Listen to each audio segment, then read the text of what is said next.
So now the question becomes, who do we get as buyers?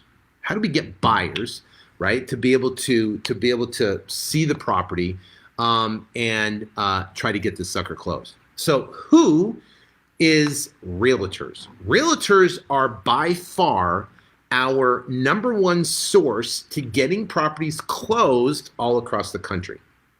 There are three sources that we get realtors from, the three top sources that we get realtors from. Number one is REI Automator, and REI Automator has a selection inside of REI Automator called flippers.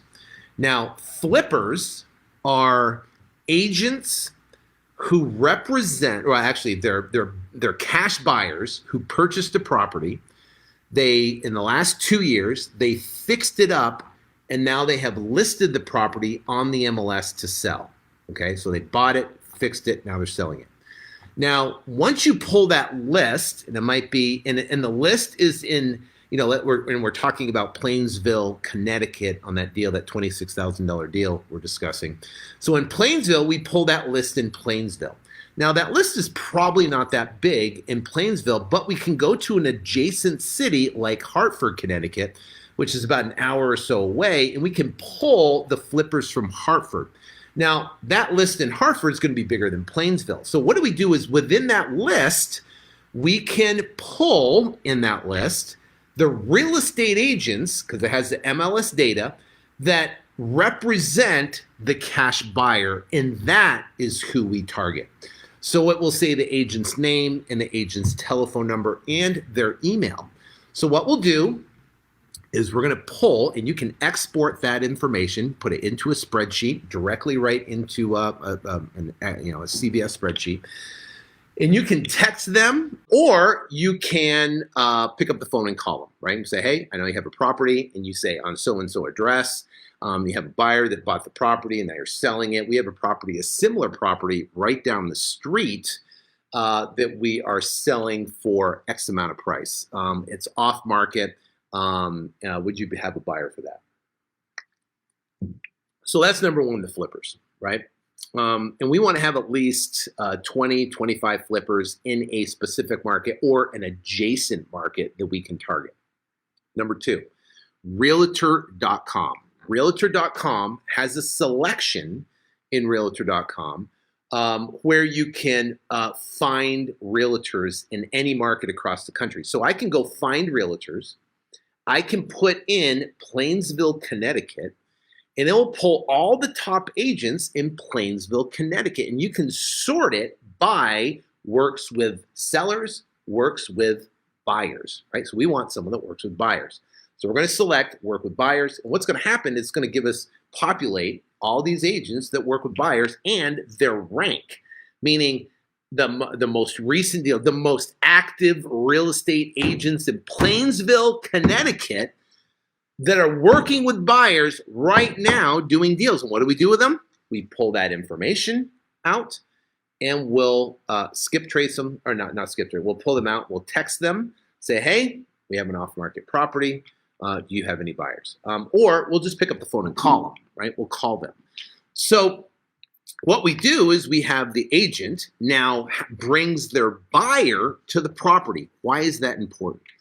It's important because an agent has a code of ethics.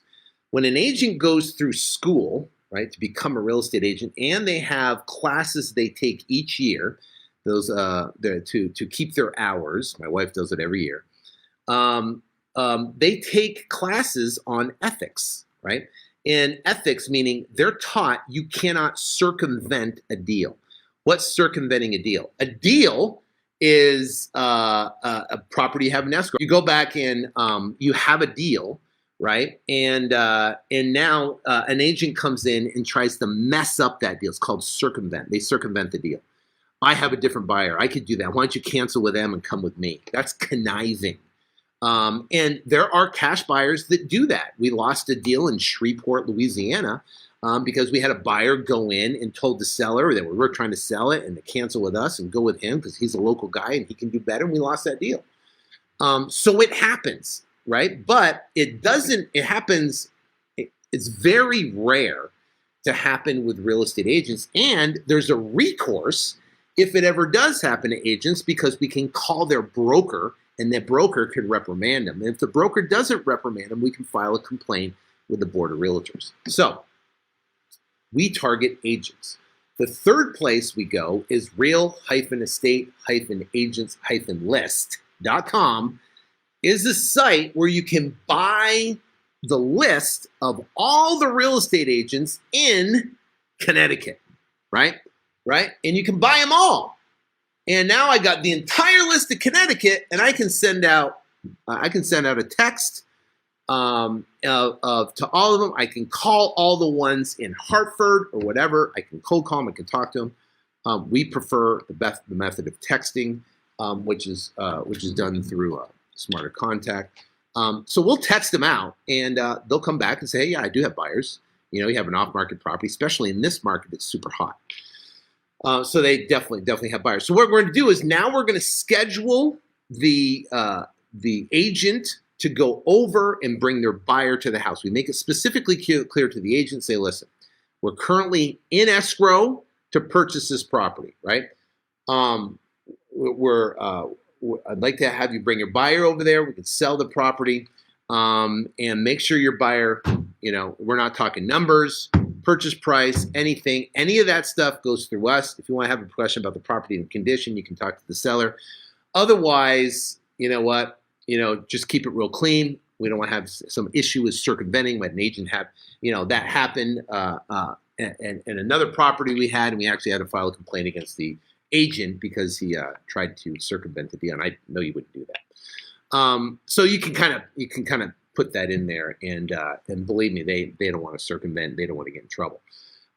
So in 99.9% of the agents are good people, right? They're good people, good business people. And what they're going to do is they're going to facilitate the transaction. They're going to bring them over. They're going to show them the house. They're going to come out. You're going to negotiate with the agent. They're going to get the contract. You're going to send it to the agent. Agent's going to get the contract. Agent's going to get the earnest money, send it over to title, and everything runs smooth because the agent's a professional. And it's a lot easier to work with agents in these markets across the country. So that solves problem of who the buyer is, right? Trying to find that buyer. And agents are a great source because agents cultivate buyers. If you have one buyer in Plainsville, Connecticut, you've got one buyer. If you got one agent, that one agent might have 10 buyers, and she might be the top dog or he might be the top dog in Plainsville, Connecticut, might have 10 buyers in his pocket. Investment buyers, and there you go, right? So we actually have a property we recently closed in Colorado. And the property in Colorado, we work with an agent, and the agent was so good, I mean, we're going to send her a gift and everything. She's amazing. She put a lockbox on the thing for us. She, you know, was able to talk to, you know, she did all this stuff for us because it was a vacant property. So